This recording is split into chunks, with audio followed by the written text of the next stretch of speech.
Alright, this video is designed to help people have a better understanding of the ocean and the swells it creates, how these swells interface with our beaches. It's not too technical and should hopefully give people a more thorough and accurate understanding of what's happening when they go to the beach. This video is made really with Humboldt County in mind and in light of the recent drowning of the 8-year-old girl up at Big Lagoon. I just wanted to make this video just to clear up many of the misconceptions, misunderstandings I've heard mentioned since that drowning. First of all, we want to get clear a couple terms. The first is height. That's pretty obvious. The height of the swell, that's simply the height in feet between the trough and the crest of the wave as it passes a buoy out in the ocean. The second term is the interval, or in this graphic, call it the period. We'll use the term interval. They're the same thing. The interval is the amount of time in seconds that it takes for two waves to pass a buoy. So one wave crests past a buoy, and then maybe 10, 12, 13 seconds later, a second wave passes that buoy. That's the interval. And that's actually probably more important than the height and much less understood. So we're going to talk about the interval a little bit in this video. And the second term we want to understand is the two types of swells that hit our coast. We have wind swells and we have ground swells. And a wind swell has an interval of less than 10 seconds.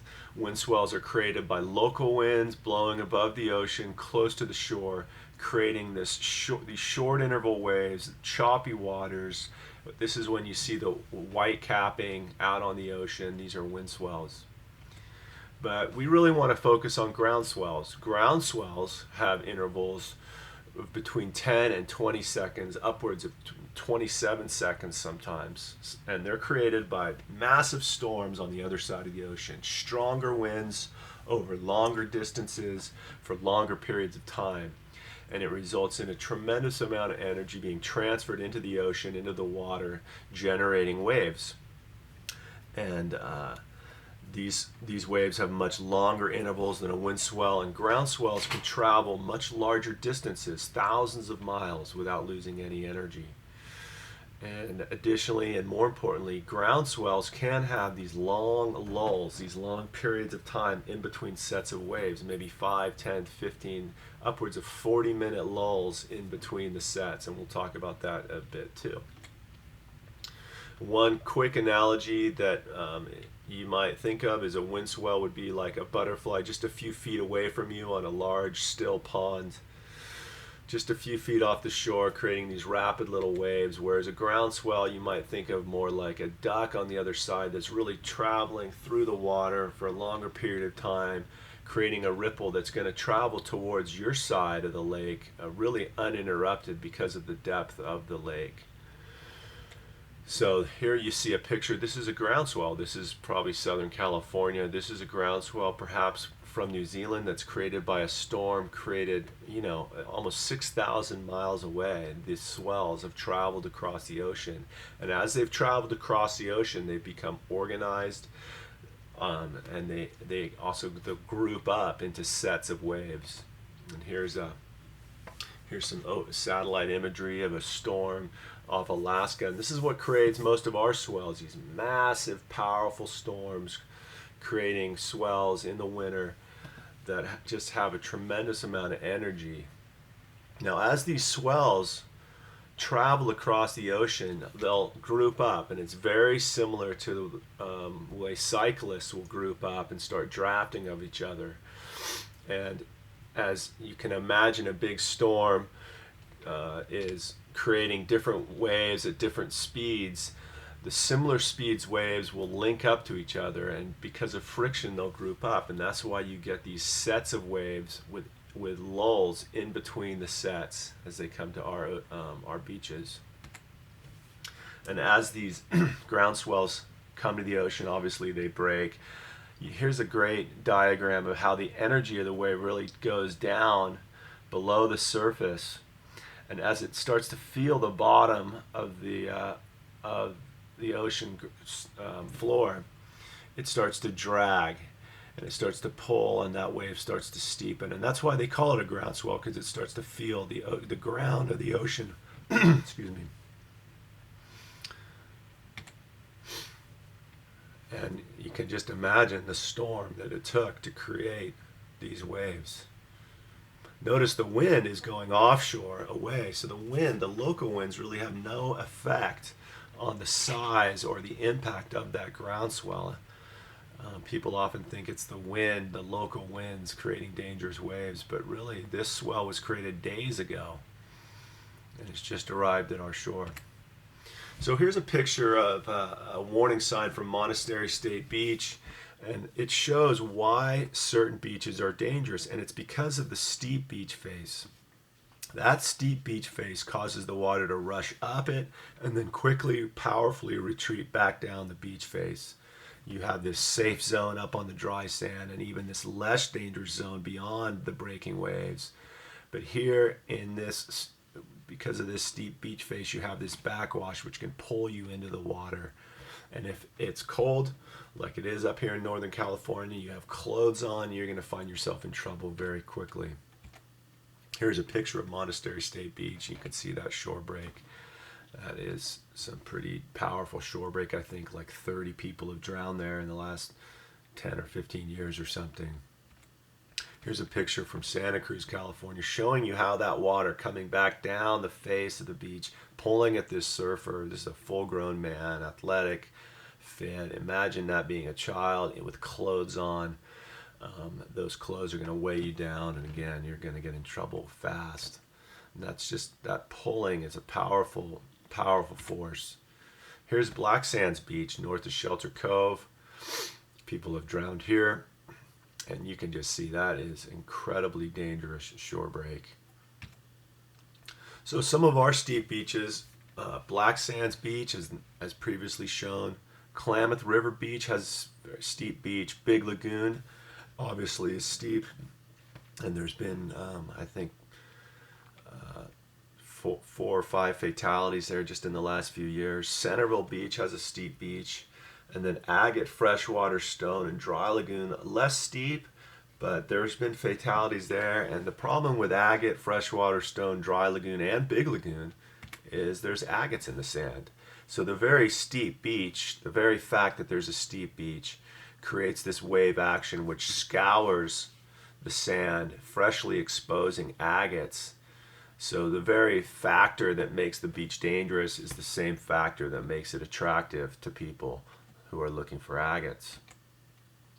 I just want to clear up the term undertow. You'll see these warning signs up at Big Lagoon that say strong undertow.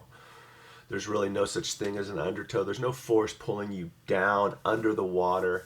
In fact, the definition of an undertow is an incorrect belief that rip currents drag swimmers below the surface. Nothing's pulling you under the water. There's simply that backwash pulling you into the surf. So I think that's good to know. There's nothing pulling me down. I'm simply having a difficult time exiting the water because of the steep beach. Another sign people will talk about is, oh, you got to swim perpendicular to the current. And, you know, that's true. This is much more true in Southern California. You get these types of currents. We get rip currents that do this, but the danger and the hazard up here in Northern California is not really this. It's the steep beach. And that's just something to keep in mind. This is really kind of an oversimplified and misleading explanation of the danger at a steep beach. Here's a picture of Freshwater Lagoon Beach. 3 feet at 10 seconds. So 3 feet was the height of the swell, 10 seconds is the interval. And you can see that's a pretty mellow, small ground swell. And those are actually 2 of those. They're my kids, and they've got their back to the beach as they shouldn't, which is kind of ironic. But anyway, that's a mellow day. But imagine if it was bigger and 4 kids got swept in. I mean, who are you going to try to rescue first? It's just, you really got to keep an eye on your kids at the beach. Here's Klamath Beach. 6 feet at 14 seconds. So the last picture was 3 feet at 10 seconds. Here's 6 feet at 14 seconds. And you think, well, that doesn't look too bad. Well, that's merely a lull in between the sets. And here's a set coming. This is the I think the third wave of a 6-wave set or something. I don't remember exactly, but I remember these sets were about almost 15 minutes apart. That was a big lull in between the sets. So look how much bigger that is than that 3 foot at 10 foot, 3 feet at 10 second ground swell in the previous picture. And then here's the Humboldt entrance, 7 feet at 17 seconds. So just a foot bigger, but that interval is much longer. So that's creating a much more powerful wave, and that can often lead to a much longer lull. So you can get to the beach, it looks calm, but if you know it's 7 feet at 17 seconds, you know there's waves coming. You just haven't seen them yet. Now sometimes these, as the swell is hitting early, it's going to be fairly consistent. There aren't going to be big lulls, but that's going to be obvious to a beachgoer. But if you know it's 7 at 17 or 6 at 14 or 10 at 17, you know it's just you haven't seen the set waves hit yet. So how do you know the interval? Well, here's a website I encourage you to check out. It's called stormsurf.com. And if you go to stormsurf.com, there's a tab here along the top called Surf. Click on that tab and you'll get to this page. And when you get to this page, you can go to Eureka here and click on this text forecast box on the far right, and you'll get this page. And this is a fantastic page to just bookmark into your phone. This is going to show you the height of the swell, the interval in seconds, the swell direction, the wind in knots and the direction of the wind, and then they're going to give you over here on the left what they estimate that to equate as far as the height of the waves at the beach.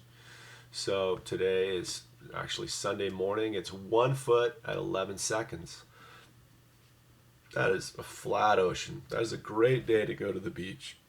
In fact, it's a pretty good day to go to the beach for the next few days.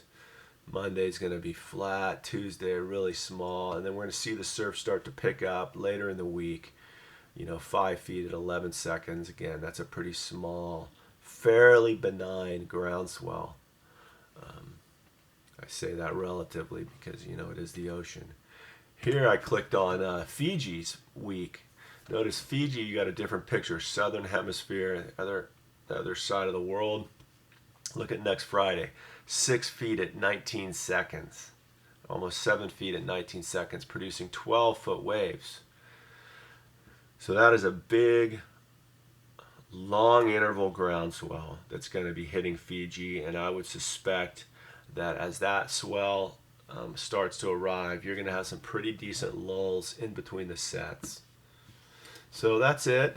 Just remember, when going to the steep beach, it's really helpful to know the interval. Long interval ground swells, 13 seconds or longer, those are going to be dangerous with a likelihood of deceiving lulls. That's where you get this term sneaker wave. There's nothing sneaky happening. It's just you don't know the interval. You don't know that you're watching a lull. And so the wave sneaks up on you. Don't try to rescue your dog. Your animal will be fine. It can handle the cold. They're much stronger swimmers than us. People have died trying to save their dog, and the dog got out of the water just fine. And really, when you're going to a steep beach, if you're going with children that are challenging to supervise, you really got to wonder, why are you there? There's much better beaches to go to. Moonstone, Camel, the Samoa Peninsula. These beaches are far more suitable for children.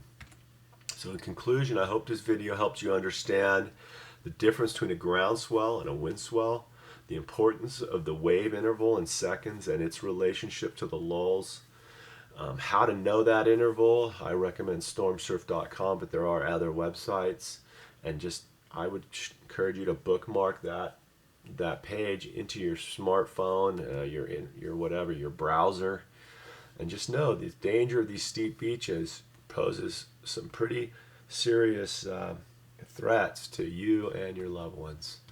All right, I hope you found this video informative. Thanks, bye.